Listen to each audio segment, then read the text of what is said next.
Señor le bendiga, hermanos. El pastor Guerra con una palabra de gracia en tiempos de coronavirus. Abra su Biblia en Hebreos capítulo 5, el versículo 13 y 14. Lea así la palabra de Dios. Estamos hablando acerca de cómo crecer en la vida cristiana.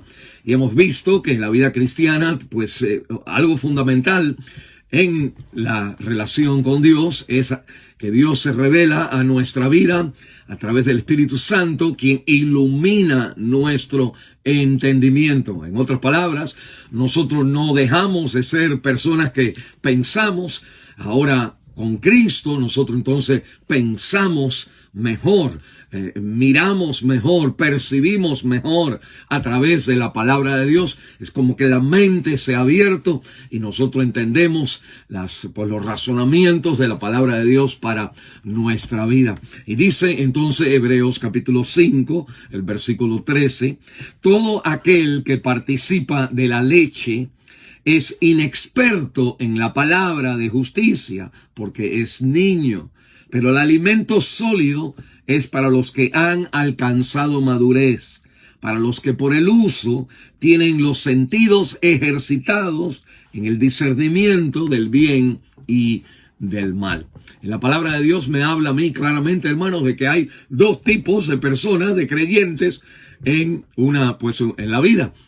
Uno es el tipo de creyente que es niño, es inexperto en la palabra de justicia.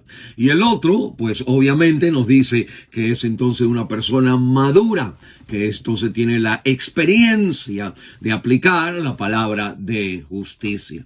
Cuando hacemos la pregunta que hace a una persona niño inexperto moverse ahora la condición de experto y una persona que sabe usar la palabra de justicia, pues la Biblia nos está diciendo en el versículo 14 que es a través del uso, la práctica, una y otra vez más, por el uso que tienen, dice, de discernir, en el discernimiento del bien y del mal. Sus sentidos son entonces entrenados, ahora nos dice aquí, pues sentidos ejercitados. Así como usted y yo vamos al gimnasio y nosotros entonces levantamos pesas o caminamos o corremos, nosotros estamos entrenando nuestro cuerpo. Bueno, la palabra de Dios nos dice que el creyente todos nosotros tenemos sentidos, tenemos esos 5 sentidos, tenemos el sentido del olfato, el sentido de la vista, el sentido del tacto, el sentido de el probar con la lengua y el sentido del oír. Pues nuestros sentidos nos dan a nosotros entonces un reconocimiento de lo que está alrededor de nosotros, y ya nuestra mente sabe que algo que está mal, porque hemos experimentado que eso nos va a dar un dolor y nosotros entonces decimos que no, o si hay algo que hemos experimentado que nos gusta, pues entonces nosotros decimos que sí.